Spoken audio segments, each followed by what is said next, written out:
Selamat datang kembali di channel Acasnet. Seperti judulnya, kita hari ini akan membahas TPS atau tes potensi skolastik, materi kuantitatif atau matematika dasar. Oke. Di sini ada dua soal yang disajikan seperti yang kalian lihat di layar. Nah, oke, langsung saja kita bahas dari soal yang pertama. Soal pertama, misalkan A, B, dan C menyatakan bilangan real yang memenuhi persamaan A kuadrat min B kuadrat plus C sama dengan 10. Berapakah nilai C? Putuskan apakah pernyataan 1 dan pernyataan 2 berikut cukup untuk menjawab pertanyaan yang di atas. Tadi kan pertanyaannya adalah mencari nilai C. Pernyataan pertama, apabila A plus B sama dengan 5, dan pernyataan kedua adalah apabila A min B sama dengan 1. Oke, kita tuliskan dulu soalnya. A kuadrat min B kuadrat ditambah dengan C sama dengan 10. Sebenarnya A kuadrat min B kuadrat ini bisa kita sederhanakan menjadi apa? Menjadi A plus B dikali dengan A min B. Nah, tadi kan soalnya ditambah dengan C sama dengan 10. Sekarang kita lihat pernyataan pertama, A plus B adalah 5, A min B adalah 1. Sekarang kita ganti, A plus B kita ganti menjadi 5, dan A min B kita ganti menjadi 1. Ditambah dengan nilai C, hasilnya adalah 10. Maka kita dapat 5 kali 1 kan 5. Sehingga kalau kita cari C-nya, maka nilainya adalah 10 dikurang dengan 5. 10 dikurang 5, nilainya adalah 5. Maka jawabannya untuk mencari nilai C hasilnya adalah 5. Cuman kalau kita tarik kesimpulan, kalau kita pakai pernyataan 1 saja, kita nggak bisa mencari C, ya enggak? Ya kan, kalau kita memakai pernyataan 1 aja, kita tidak bisa mencari C. Begitu juga kalau kita menggunakan pernyataan 2 saja, juga tidak bisa mencari nilai C. Nah, sehingga kesimpulan yang kita ambil adalah harus kedua pernyataan ini kita pakai untuk mencari nilai C. Tapi kalau satu pernyataan saja tidak cukup, maka jawabannya adalah yang option C. Dua pernyataan bersama-sama cukup untuk menjawab pertanyaan, tetapi satu pernyataan saja tidak cukup. Bisa ya? Gampang. Oke, kita lanjut ke soal berikutnya. Hitunglah besar sudut Z. Oke, ternyata yang dicarinya adalah nilai Z. Nah, nilai sudut ini. Di mana pernyataan pertama 2U sama dengan V sama dengan 2W. Dan pernyataan kedua nilai W adalah 45 derajat. Ini salah ya. Sebenarnya ini bukan 45 kuadrat, ini cuma 45 derajat.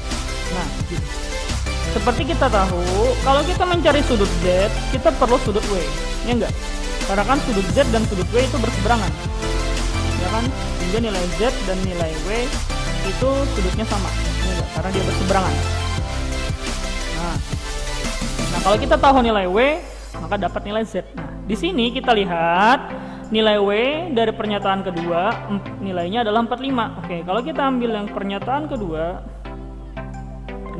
ya, nilai W adalah 45 derajat.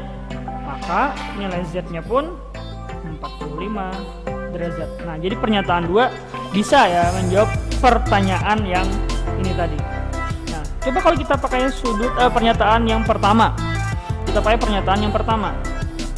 Pernyataan pertama, nilai 2 kali U sama dengan nilai V sama dengan nilai 2W.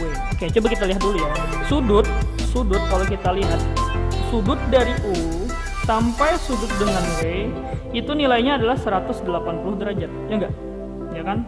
Dari U sampai dengan W, besar sudutnya adalah 180 derajat. Artinya apa? 180 derajat itu U ditambah dengan V ditambah dengan W, ya enggak?